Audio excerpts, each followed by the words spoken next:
What's going on, YouTube? Courtside with Jerome back at it again. And today, we're going to review and go over the highlights of the games from March 11, 2021. New to the channel, smash that like button, turn on notifications. Not only helps me, helps the channel out. That being said, DJ, do me a favor. Drop that intro. Throw this shade on me, like they all hate on me. Don't bring that rage on me. Detroit Pistons, Charlotte Hornets. Detroit Pistons entered at 10-26. Charlotte Hornets entered at 17-18. The Hornets, we know, have been playing above everybody's expectations. We didn't think they'll be this close on the playoff picture, fighting for a playoff spot. And LaMelo Ball has just been a game changer ever since they drafted him with a number 2 overall pick. And we figured that, they're going to need Melo to win this game. But that was not the case because Terry Rozier, who he had a slow start, he didn't have the best shooting half or anything. But let me just get back to him. Let's just take a time out for Terry Rozier for a minute and let's just talk about the game, and I'll get back to him in a minute. This was a very, very close game after 2 quarters. But you can just tell watching this game that it's going to be one of those low-scoring games, like 102 and, 103 type games. But after halftime, Detroit just, they was in a rhythm. They had this freight train of offense. I mean, they had 33 points in the third quarter thanks to Jeremy Grant. And Jeremy Grant had a very, very, very good game tonight. 32 points, 11 for 24 shooting, under 50%. And he has some help. Sadiq Bey grew up in Charlotte, hometown kid. He had 14 points. And Detroit had the lead going into the fourth quarter. But Michael Jordan, the legendary Michael Jordan, was sitting in the courtside watching his team play. And we all know how much Michael Jordan loves Terry Rozier. He says Terry Rozier is one of his favorite players. Terry Rozier has that dog mentality, not scared of anything, not scared of any moment. And it showed because Terry Rozier had, he started off 2 for 9, and he scored 11 straight, the 11 points straight to just help win the game. And Gordon Hayward chipped in with 17 points. And Melo, he had, he struggled shooting. He was only 4 for 15. And I feel like Melo Ball is going to be Rookie of the Year. He only had 7 points, 5 rebounds, 9 assists. But the Hornets, they get to 500, 18-18 with the win, 105-102. And John Borrego, the Hornets head coach, I'm not saying he's going to be head coach of the year. Let's not be crazy here. But give him some consideration. Give him some love because he's turned his team into a playoff team. So, Hornets win. They're at 500. We'll see if they can keep the momentum going. But also, I just wanted a quick edit in it. But ever since, Jim Borrego has put LaMelo Ball into the starting lineup, they have really been playing well. And the offense has been playing good. Melo's been giving you, about 20 points, 6 rebounds, 5 assists. And, he is definitely a face of a franchise type player. We did not know how he was going to be coming out of, Lithuania and everything, but he has really just surprised everybody. Don't be surprised if LaMelo's an all-star in 2 years. I will give this man 2 years that he'll be an all-star, because he is better than Lonzo. Leaps and bounds better than his older brother Lonzo. So, here's to the Hornets making the playoffs, and we'll see, what they can do. We know there'll be a low seed, so we'll see how the Hornets fare off in the playoffs, and if they get to the playoffs, how they finish out the rest of the season. They got to finish strong. Get to an 8th or 7th seed. Just go there for the young core, for the experience, just to have a successful season, just make it the playoffs. But, we'll see. Celtics, Nets. Celtics come in 19-17. Brooklyn Nets 24-13. Kyrie Irving against his old team. His Nets are trying to win their 12 out of 13 games now. They're not with KD. They ain't with Blake Griffin. So, it's going to be tough with a Celtics team who are on a 4-game winning streak. They're over 500. And it was an entertaining game, back and forth. At the halftime, the Nets had a 3-point lead. They had a 3-point lead, but Kyrie was doing Uncle Drew things out there. He was just doing what he wanted to do. And Kyrie had 40. He had 40 tonight. And that's the problem with the Brooklyn Nets. You got James Harden, Kevin Durant, Kyrie Irving. Greg, defensively? It was kind of like the Golden State problem. Who you going to double? You know what I mean? You got three guys who, late in the game, at the end of the free season, throws, who can take the last second shot. But they can go for 40, they can go for 50 had the kind of firepower anytime they want to. Yeah, they can go 55 they want to. So that means their margin for error is larger as Joe Harris knocks down that going to be a problem that made his in the first playoffs. Four. Another chance here for Brooklyn. And also, the Brooklyn Nets bench. Landry Shamet had 18 points off the bench tonight. Jason Tatum had 31 points on 13 to 22 shooting. But Jaylen Brown, behind the arc, 31%. Man, boy, Jaylen Brown had a horrible game. Yes, he's an all-star. But 13 points on 5 for 23 shooting. And 11 points. No, Jaylen. He does have that's not gonna work, man. Tatum goes to work on it's just not gonna work. And the guy he was guarding, James Harden, had 22 points, 10 rebounds. Defense doesn't come to help, and he's able to feast. Here's where just the Brooklyn Nets season in the summer, just the firepower they have just lumped up into a quick summer. His ability to finish. They begin the fourth quarter 88 to 86. They were up by 2. Tice will let it fly. It took them a little over 3 minutes to have a double-digit lead. On that. Now, don't get me wrong, Jaylen Brown helped that cause because he struggled, and great again, he's just an all-star, so he should be criticized like an all-star as much as Jason Tatum gets criticized or get credit. Really has not been able to keep it going here for the Celtics. Also, I want to point out Marcus Smart, their best perimeter defender, and one of the best guard rebounders in the league. He only played 21 minutes. He missed 19 games. Injury, so you want to rest him up for playoff time, but the Brooklyn Nets win 121 to 109. So they put up 121 and without Kevin Durant, and you can even say Blake Griffin. But also, what was the big thing for me was when they got together, we killed them on defense. On 12 of 18 killed shooting, them. 3 The media, everybody killed Brooklyn on how bad the defense was. But they held the Celtics 109 points, so they should be commended for that. But Brooklyn win 121 to 109. They go to 25 and 13. While the Boston Celtics fall to 19 and 18, the game over 500. And the Celtics might not even get home court advantage in the playoffs now. I'm starting to worry about them now. The last 5 minutes you have 2 All-Stars. of the first half together. You have to win these games. They've been desperate to get a ball on the floor, and Kemba Walker finally scores. Kemba has struggled he had 9 this season. He's not really giving them a lot of production. He 18 now points, a layup he's shooting under 40% to bring Boston from the field, within 5. which is horrible. And you're going to play against those Bucks and the 76ers and the Nets. Nets and by 4 you got with the ball. to knock Kyrie them out. Irving You got to for 3. focus on those 3 teams to get to the Eastern Conference Finals. But we'll see how they do here in the upcoming future.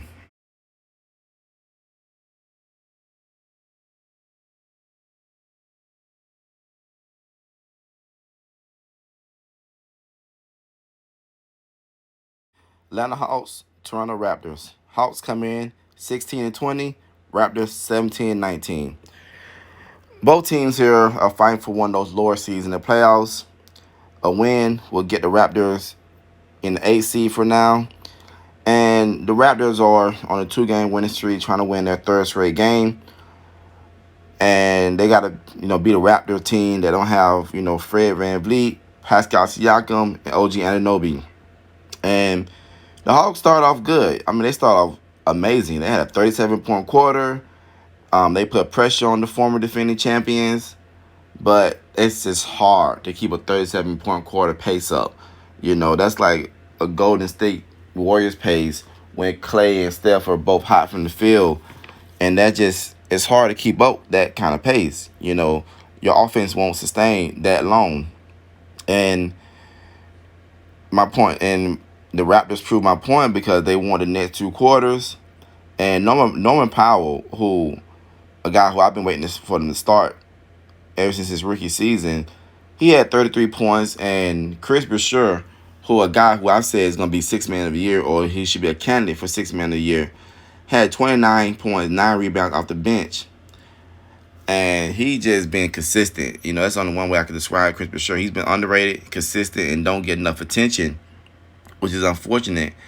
But the big story in Toronto is Kyle Lowry move up to number 2, 2nd place on the Raptors all-time leader in assists.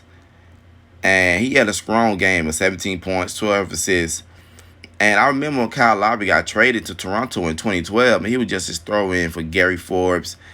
And fast forward now to, 6-7 years now, and he's a legend now. Like, he's a legend. Like, he's definitely going to be remembered in Raptors folklore. And I remember when Kyle Lowry was in Memphis and he was with the Rockets, I didn't expect this from him. I didn't expect him to be a leader. I just thought he was just a defensive-minded point guard. And he's doing his thing. The Hawks got, I'm sorry, I got carried away from talking about Kyle Lowry, but back to the game.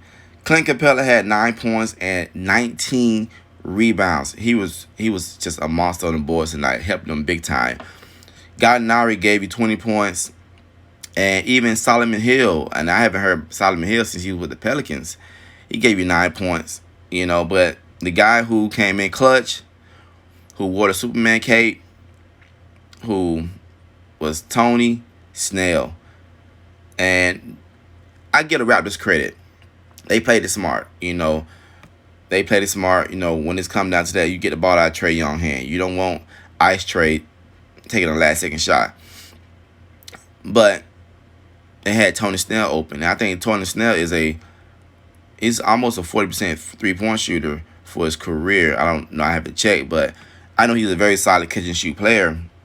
And Trae Young gave it to him, shot it. That was it. And Tony Snell won the game. Hawks win 121-120. But my rant here is it shouldn't have been this close. When you're playing a team without Siakam, Fred VanVleet, OG Anunoby, you should blow them out. But, Hawks need a win. They try to get into the playoff picture. Win is a win. And for the Raptors, as I said in my last video, it's starting to get hard. And I think Kyle Lowry is going to be traded at the trade deadline because that championship core is gone. Serge Ibaka, Marcus All, Danny Green, Kawhi Leonard, they're gone. And then, you got Siakam, Fred VanVleet, and OG Anunoby. And Siakam proved last year in the playoffs he's not number 1. Siakam is not number 1. He's a good number 2, but he cannot lead a team. He should not, be your leading scorer if you're going to be a championship team. But this is their first year without that core, and we'll just see how it goes. And hopefully they can step it up because, I love when Toronto was in the playoffs. There was very exciting games when they played against Cleveland, when LeBron was in the Cavaliers. They had that rivalry going. But, I think Kyle Lowry is going to be traded. And I think he should go to the Clippers to join Kawhi because he fits better for the point guard play. But for now, he's in Toronto, still in Toronto. He's the number 2 all-time in assists. So let's just hope that Toronto picks it up.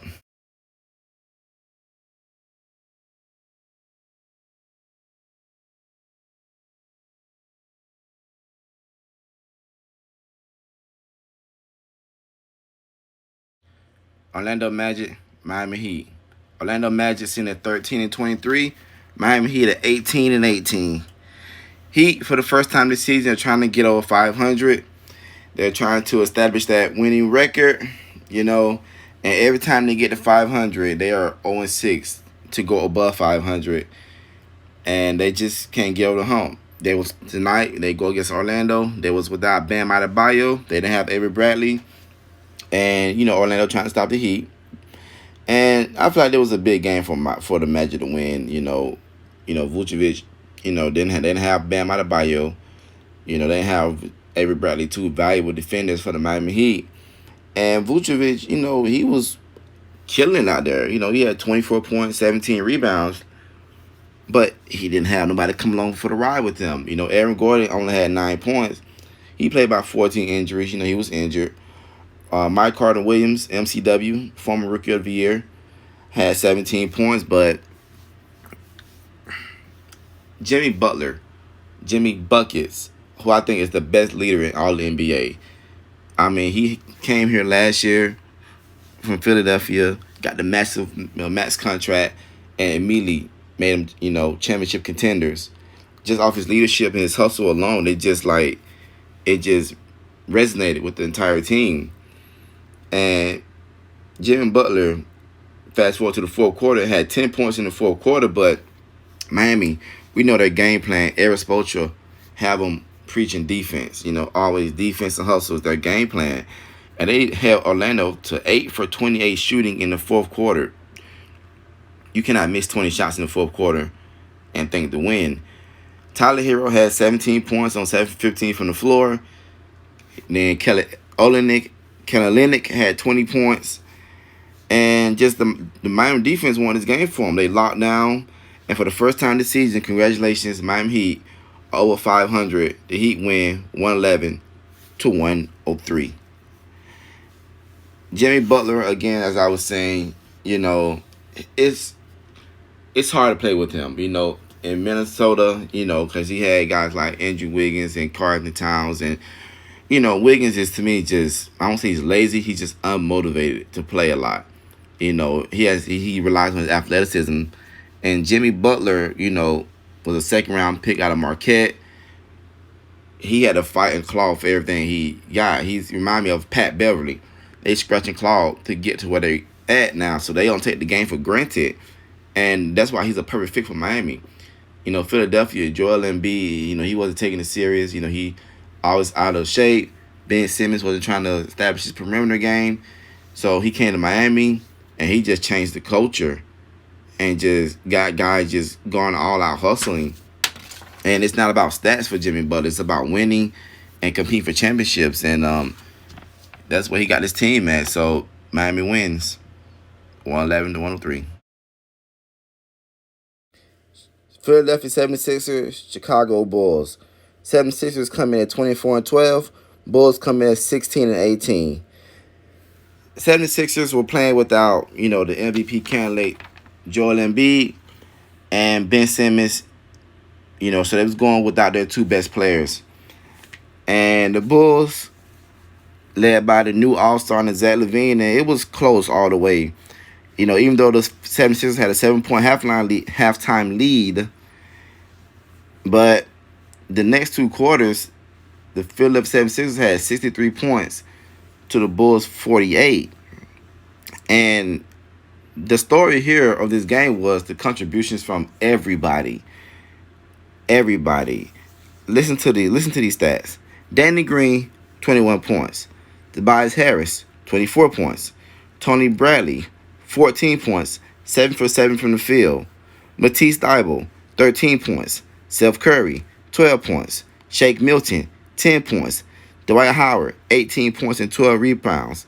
And Furkan Korkmaz, 16 points. That's 7 people in double figures for this team. And Zach LaVine, he had 19 points on 7 for 16 shooting. Larry Marketing had one of his better games of the season, 23 points, 8 for 11 from the floor. But Philadelphia just destroyed the Bulls, 127-105. And if they can play like this without Joel Embiid and Ben Simmons, then the sky's the limit for this team. I said in my trade deadline video that they should get Buddy Hield, because I feel like this game here, they was playing against the Bulls team, but this game here is not a habit. This is one of those games that they play against the right team on the right night. So, hopefully they can, play better and play consistently and not rely on Ben Simmons and Joel Embiid too much. But playoffs coming around soon, so we'll see how they fare. Even though they're going to be a home court seed team, they're going to have one of the top 4 seeds. I think they're number 1. I think they're the best team in the East right now if Brooklyn didn't overtake them. So we'll just see, how everything goes with Philly. For the Bulls, they still got a chance. I mean, if they don't trade Zach LaVine, and a lot of people are saying that Zach LaVine might go to the Knicks, but they still have a chance to make the playoffs. But they got to win. They got to, they got to win some of these games here. This is a game they should have won here because they're playing without the 76ers playing without their two best players, so they should have came in and won this game, but they did it, and they have to take the L, and they can't rely on Zach LaVine all the time. Lauri Markkanen came good, but it was just too much firepower for the 76ers. Milwaukee Bucks, New York Knicks. Knicks enter at 19-18. Milwaukee Bucks 22-14. The New York Knicks are the team this season beside the Charlotte Hornets. And the Knicks tonight, trying to take down the Eastern Conference juggernauts. They're trying to take down the defending MVP and the Greek Freak, Giannis Antetokounmpo. I can't never get his name right. But this game was over by halftime. I mean, Greek Freak doing Greek Freak things. Had a fifth triple-double of the season, 22 points, 10 rebounds, 10 assists. And the Bucks were just efficient. They were just efficient all game, 50% from the field. They even had a 14-0 run. And the league was as big as 38. I mean, this game was just it's not going to be a long conversation about this game. But the Knicks came into this game number one in scoring defense. I mean, they was giving up 104 points a game. They was holding opponents to 43% from the field, holding opponents to 33% from three. But tonight, they not only defense struggled, but the offense struggled too. And Julius Randle did not have his best game. 7 points, 8 rebounds, 6 assists. But he was 3-11 from the field. Now, R.J. Barrett was a bright spot, not only tonight, but all season.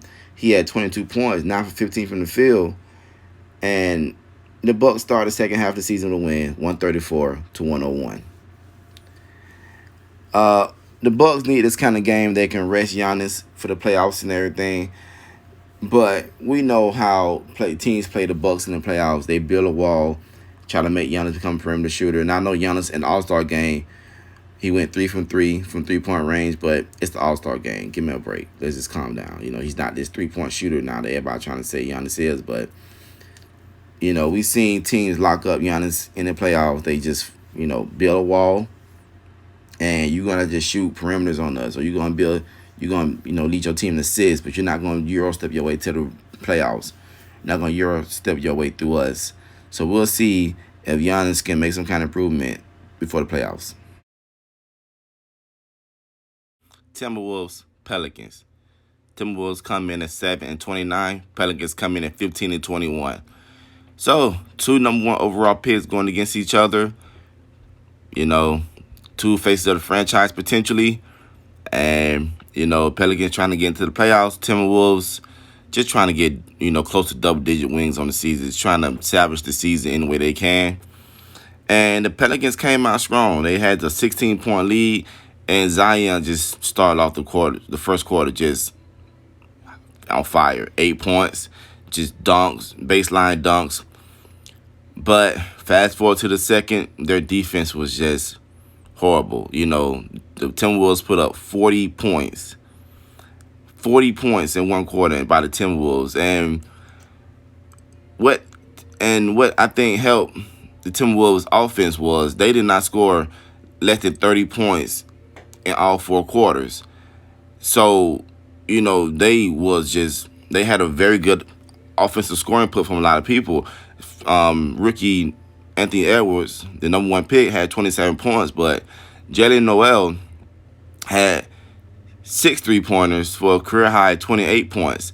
But what helped the Timberwolves was the Pelicans could not buy a basket. They couldn't. They was 6 for 32, and then they committed 18 crucial turnovers, man. Like, they couldn't take care of the ball. They was missing shots. They couldn't stop the Wolves on offense. Just a bad overall game for the Wolves. Karl-Anthony Towns and Naz Reid, they had 19 3-pointers on 40% shooting. And Cat had 16 points, 7 rebounds. Zion had 24 points, 5 rebounds. Brandon Ingram, who did not have a good game, 13 points, 5 from 14 from the field. Lonzo Ball continues to struggle, 10 points, 3 from 12 from the field. And the Timberwolves punished the Pelicans. I mean, they punished them 135 to 105. The Timberwolves, they have a very bright future. I mean, they have a very bright future, a very good core. They can, next season, they can be one of the lower seeds in the Western Conference. Pelicans, these are one of those games that they need to win because this is one of the worst teams in the league right now. You have to win this game. You have to get any kind of win you can. Try to go on like 1 or 2 game winning streak, and you got to just win these games against bad teams. These are the games that come back and haunt you. But unfortunately, the Pelicans couldn't win it, and they dropped to 15-21 on the season. Dallas Mavericks, OKC Thunder. Mavs come in 19-16, Thunder 15-21. Dallas Mavericks, who's on a 4-game winning streak, going against the Thunder. No Luka, no Porzingis. So, the Mavs are without their 2 best players, and they're trying to keep their playoff spot intact. But in the first quarter, the Thunder just went crazy hot. I mean, the Thunder went crazy hot. They was 5 for 6 from 3-point range. And not only that, but to show you how important Kristaps Porzingis is to this team and how valuable he is overall, the Thunder out-rebounded the Mavs 21-5. And in the one, they had a 35-19 lead. And the Mavs' defense was a little better in the second quarter. Just their offensive game was struggling to get off. They won the second quarter by 1 point. And they just couldn't get into rhythm. They went to the half down, big. And again, they was without Luka, their best assist man, the guy who sets up the offense, who is the primary option. So they just couldn't get into a rhythm without Luka. And then you got Al Horford going back to Atlanta Hawks, Boston Celtics. Al Horford get 21 points on 4 for 5 from 3, 80% from 3. And then you got SGA get 32. So it can be challenging to beat the Thunder. They can put a scare in people. And, Louis Dort, one of my favorite players, as I've mentioned. I just love this guy's defense and everything. He can lock you down too. So the Thunder can put a slight scare in people. I mean, they're not beating on top 14, but they can probably steal a game, maybe 2 at best. And we'll see how it goes the rest of the season. Jalen Brunson from the Mavericks had 26 points. Tim Hardaway Jr. had 24 points as the Thunder beat the Mavs 116-108. So, like I said, the Mavs need this game. Both teams needed to win. Mavs trying to keep it going. You want to win some games here without Luka and Porzingis. You want to win some games. Thunder, you should have won this game. You should have won this game. Well, you did win the game, but you had to win this game because, no Luka, no Porzingis. But you guys win, and we'll see how it goes the rest of the way. SGA is going to be the face of this team, and I think he's going to be an all-star next season. I hope he becomes an all-star next season because he is just sky's the limit for this guy. I mean, he was in the Clippers. I didn't really think too much of him. I thought he was going to be pretty good, but watching him this season, I'm like, man, this dude is definitely going to be a multiple-time all-star. But we'll see how both teams continue to advance through the second half of the season.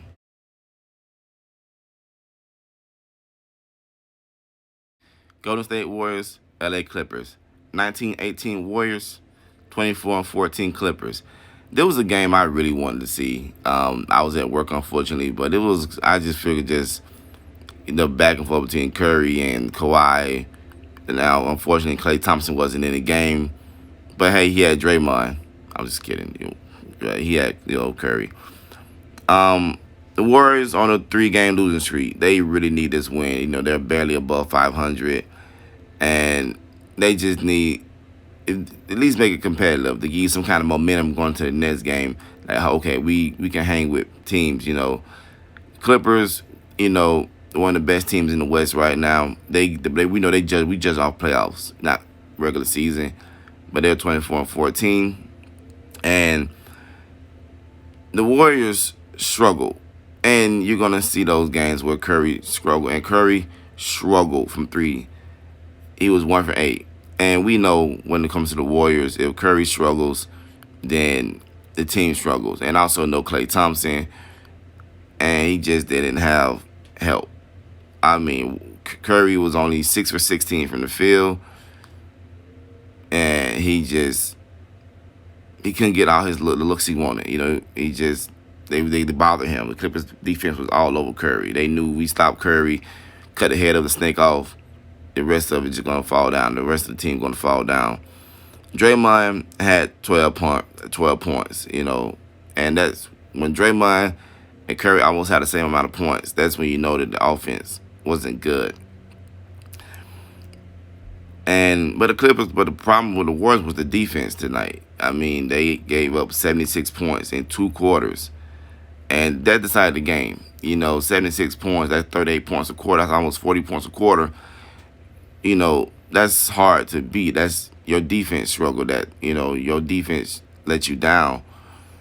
And Kawhi had 28 points on 10 for 17 shooting, 9 rebounds, and 3 steals in 3 quarters. So that let you know this game was over with in 3 quarters. He had some help, though. PG-13 had 17 points. Serge Ibaka had 16 points. And in the Clippers, they win. And they was also on a 3-game losing streak also, so they needed to win, too. And the Clippers win by 26, just a blowout, 130-104. For the Warriors, we know if they don't make the playoffs, it'll be 2 years in a row they haven't made the playoffs, which would be, we understand, no Klay, Curry by himself, Wiggins, who's not been that third option like I wanted him to be. Kelly Oubre has been struggling and inconsistent, and just some of the players they have is not. I mean, if you look at that championship team they have to the bench and what they got now, it's just nowhere near the same. You would think it's Curry and a bunch of D-League players. So, we'll see. For the Clippers, this is a game they needed to win. They should have won. Curry by himself, basically, you got to take over and win this game.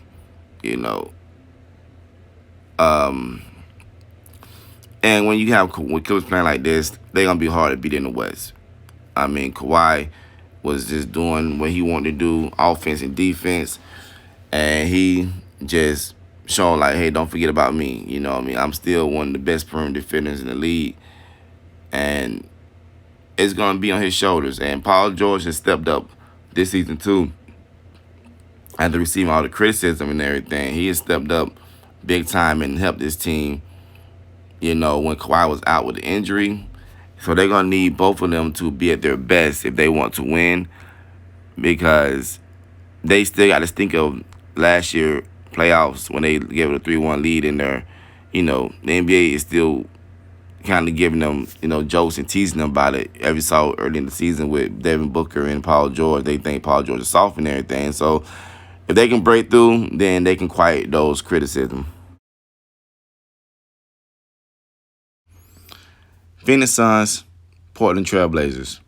Phoenix Suns come in 24-11, Trailblazers 21-14. Phoenix Suns are on a 3-game winning streak, but tonight, Devin Booker is back in action after knee surgery, and he was going up against Dame Time. And it was going back and forth. Good game all the way to the final period. It was a good game. And, Devin Booker had 35 points in 36 minutes, his 100th career game of 30 points. Chris Paul had 19 points, 5 rebounds, 7 assists. Pretty good game. And on Portland, Dame was playing. He was playing without C.J. McCollum.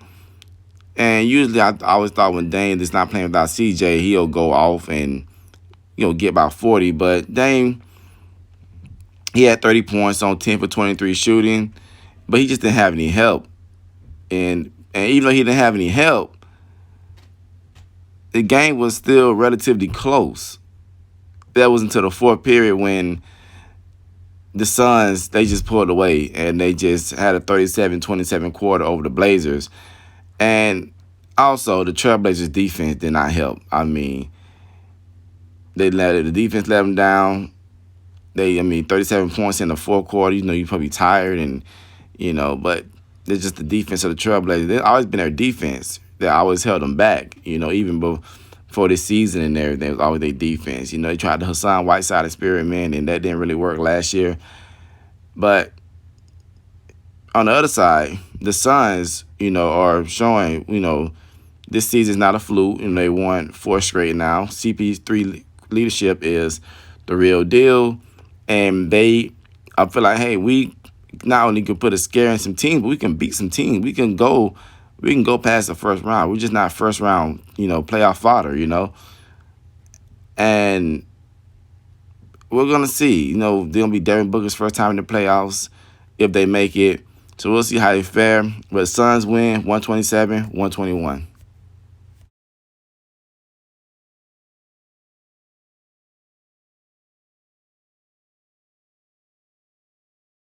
Houston Rockets, Sacramento Kings. Rockets 11-23, Sacramento Kings 14-22. Oh boy, the Houston Rockets. Boy, what a bad season for this team, man. I mean, they're on a 13-game losing streak. And this season has just been a waste of time for the Houston Rockets. I mean, you mean to tell me just because you let go James Harden, you can't win one game? You go 13. I mean, come on. James Harden ain't impact you that much if you lose 13. You still got Eric Gordon, Victor Oladipo, you know what I mean? Christian Wood. You can only lose. You have not won in 13 tries. Y'all really trying to get no more draft pick? I don't know.